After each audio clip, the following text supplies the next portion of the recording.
wanted to bring in maybe some shooters with proficient skill sets that are going to be surgeons.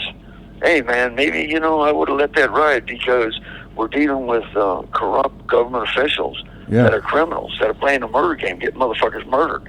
They're stirring up fucking racial wars, they're throwing people in kill be kills. They think this shit's funny, right? And they're involved in poisoning motherfuckers and everything else, and lynching. They lynched Britt Bay. They killed him at the ADX back in C Block. They lynched him. I mean, so if motherfuckers want to come in and start capping some of them that are really dirty, because it don't matter, the government just covers shit up. Yep. You can say shit, you can bring it out and everything, and they just cover it up. They aren't going to stop it. So sometimes you're compelled to take this shit into your own hands. That's the only thing that's going to stop it. Yep. So, hey, John, were you, my bad, I'm going to cut you off. No, that's okay. What, you were going to ask me something? What were you going to ask me? This is going to be a big video, bro. Can you talk to me about the breakdown of the MA and Brand's relationship? Like why they... why they were affiliated and they were, they were back to each other's plays and all that? Yeah, and then... Here's the thing. Then into the breakdown. Way back in the days when Joe Morgan and all them were starting the Emmy, right? When they got into it with the Norteños, the Mexicans out of North thing, which there's a couple of things on that. First thing is that I never really got. I mean, they're all Mexicans, right? What the fuck you doing fighting with each other? I used to always say that. Yep. And, but the other thing is inside these jailhouses, you got the southern Mexicans down in L.A. and all that, the gangsters and all that. Then the northern ones, before they really started organizing and all that, they considered them busters, farmers, right? They're field workers and all that. Well, okay, but maybe they're just people coming north, working hard, trying to fucking send some money back to their families down in Mexico, man. I mean, I ain't got no problem with none of that. You know what I'm saying? I mean, that's honorable shit to me, right? Mm-hmm. So, but some shit happened in the fucking jailhouses where somebody stole some fucking cowboy boots or some boots, and it turned into some other shit, and it just... it's that normal macho shit inside the penitentiaries, the pissing contest, man, that turned into fucking wars. So what happened? Because a lot of the dudes that became Emmy, the founders of the Emmy and all that, were affiliated with us, with friends of ours down there in L.A. and Southern California. We know each other. We do business in the streets. We know each other's families. We know everything, right? So what happened is they came to the brand. They actually did a film on that. I've seen it one time where they came to the brand for support in their war with the North. And that's how our alliances came into being on the fucking battlefields. Was that the hit that, John, real quick, blood and all that, man? That's just how it is, right? Yeah, real quick, John, was that the hit in Soledad that solidified all that? Of that? Okay. Everything that flowed from that was that. And then what happened is down the road, and this is why in the pens out there, you got the 5 crews, right? You got the Brand, you got the Emmy, you got the Nusa Familia, you got the Blacks, and then you got the others. Well, under the Brand, you got all the whites. Under the Emmy, you got the Southsiders. Under the Nusa Familia, you got the Northern Structure, you got all of them. And under the Blacks, they got their thing. Then the others got their thing, right? So what happened was there was an alliance. That's why you had the SWP, Southside Woodpile, that little tag, right? That formed an alliance because the soldiers of the Emmy were the Southsiders, and the soldiers of the Brand were the Woodpile, the fucking Skinheads, NLRs, all that, because we brought all that together. Kenai, yep. All that started coming in together, right? So, but the ones underneath us have to be allied together. So Southsiders, Woodpiles, all that, they get there. Irregardless of how you feel about each other, this is battlefield shit. You got to keep this shit right? So that's how that was. So what happened from that is, and then you had other stuff like Joe Morgan, Old Peg Leg Joe, then you had Champ, Adolfo Reynoso. He's out of East LA, Hazard area. He was like one of the commissioners for the Emmy and the Feds. Him, Joe Morgan, and one of our guys, Puppet, Billy McKinney, they were all partners on the fucking bank robbery. And so they got bank robbery time for. So we had a lot of stuff. And then Barry, and DC, Danny Cavanaugh, and Keto Vargas picked up a bank, robbing a bank together. So we know each other from the streets and in jail. So that kind of cemented that relationship too. But once it started turning into all this battlefield shit, this war stuff, irregardless, I'm telling you that, you know, it takes two to tango, man. And there was a lot of shit that was done on both sides that, you know, was really some foul shit. You know, listen, my thing is, listen, man, fucking word off the coast all the time, this guy's in the hat, that guy's in the hat. I'd always hit the brakes. I'm investigating this shit. I saved a lot of lives, man, because I know how cheap life gets. I mean, you could get a guy to come into the shoe and either Cork or Tehachapi Max or Pelican Bay or something with a load of dope. And if a guy's up in one of them spots that's, you know, that's a made man and he's got a little bit of juice and he feels he got slighted and get a big enough piece of the pie, he's not going to want to put this motherfucker in the hat to whack him. Yeah. I'm not going to let that shit happen.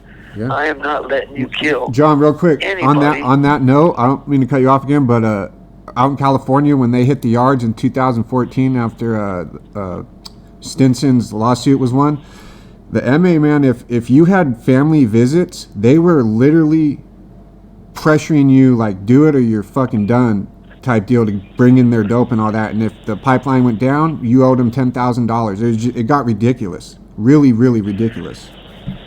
Yeah, well, this is what happens when it turns into purely criminal stuff, right? Now, listen, this is why people start leaving them active yards and going to SNY yards, because they were tired of paying taxes and tired of doing shit like that. And some people were just getting crossed out over bullshit. Then some people were going because they had to go because they fucked up and they're going to get hit, right? Mm-hmm. But some people were getting crossed out, man, in power moves, power plays, and everything else. And then other ones, I mean, you'll see them where they got a big round, like a no smoking sign on their back, a big fucking tack on their back, green with a slash through it, and then it's got taxes in green, no taxes. So, but the problem is they all start going to these fucking SNY yards. And the truth of the matter is, the most fucking really, some of the most violent and dangerous yards in California are the SNY yards, because they're not really regulated. And it's like the old saying is, the more shit changes, the more it stays the same. These dudes start going to these SNY yards and creating more tips, just more crews. You know, 2.5s, Northern Riders, BBCs, White Knights, this New Flowers. I got an article from a fucking newspaper that from years ago, the CDCR, said they formed over 100 new gangs out there on the SNY yards, and they're all at fucking war.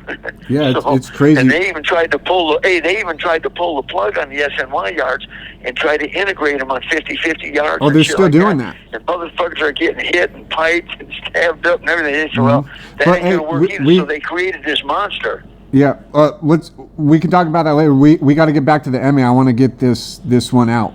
You know, the break. What happened? How did the relationship break down between the MA and the brand?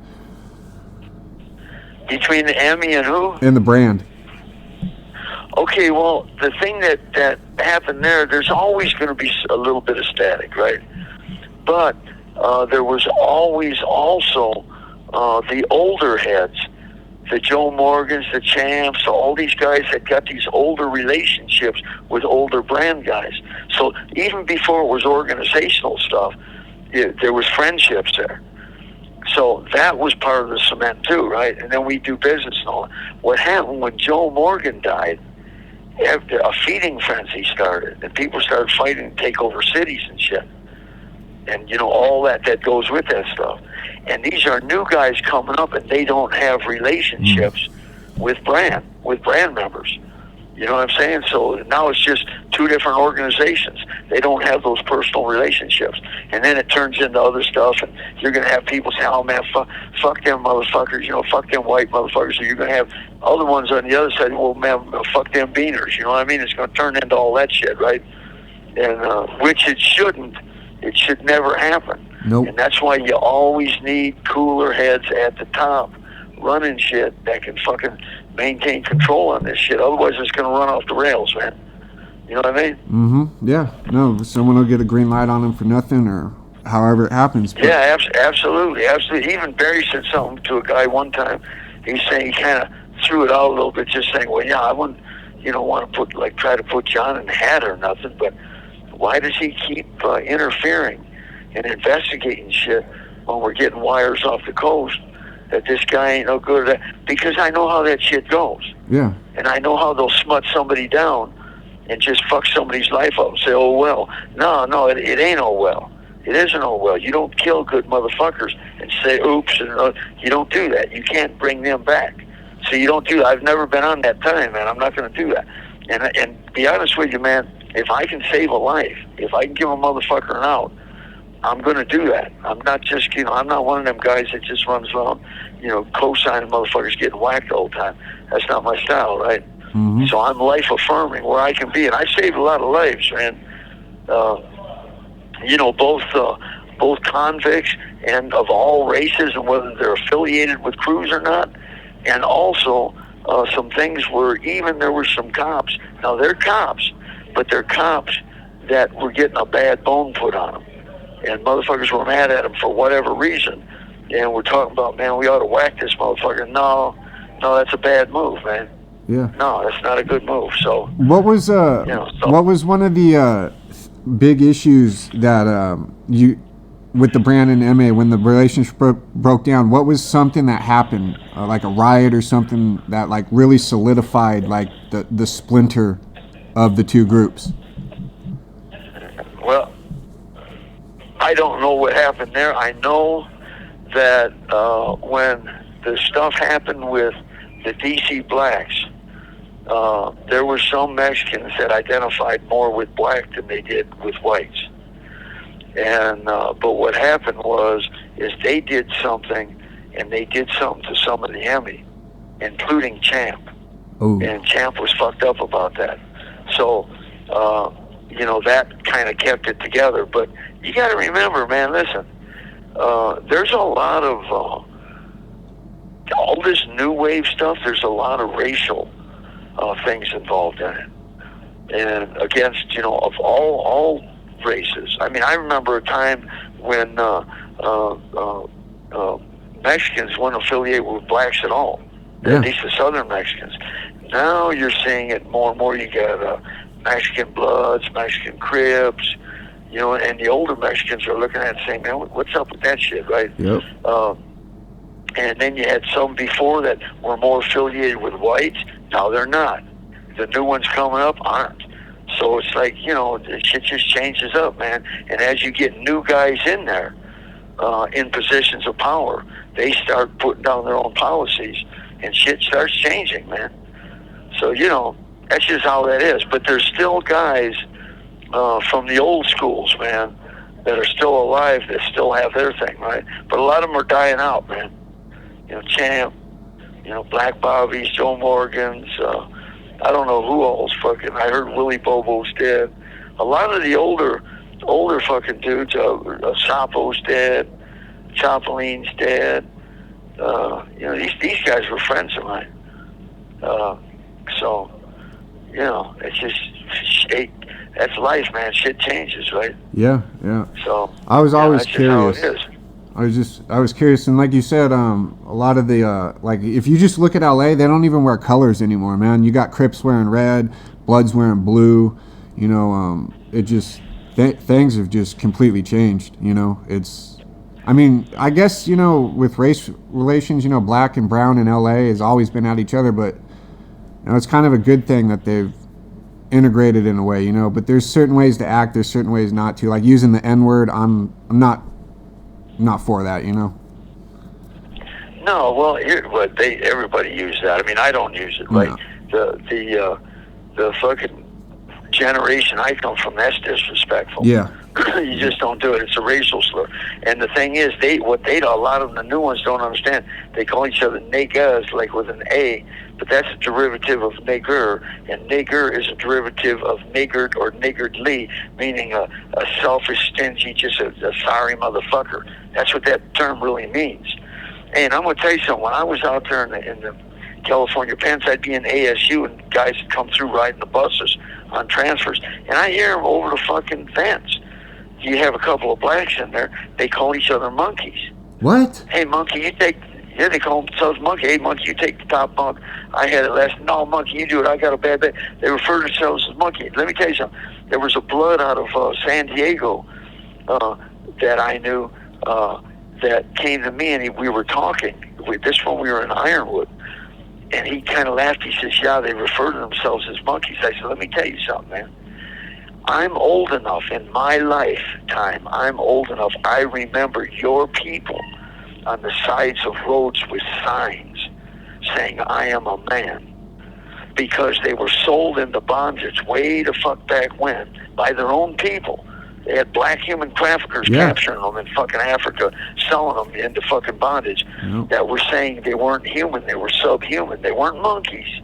They were above the animal state, but they weren't quite at the human state. And that's what they were being sold as. And I remember, listen, they fought, they bled, they died to be recognized as fucking human beings. I says, now you guys are going backwards. You're calling yourselves fucking monkeys, and you're fucking pissing on their fucking blood, sweat, tears, and death. That's what you're doing. I don't appreciate that either. Cause see, let me tell you something. I'm not a fucking racist. You know, I'm a white man. I'm not a white boy. I changed that shit when I got back to California too. They're calling each other boys. Yeah, I know. White I never boy, understood that. You went through motherfucking puberty, fool. How old are you?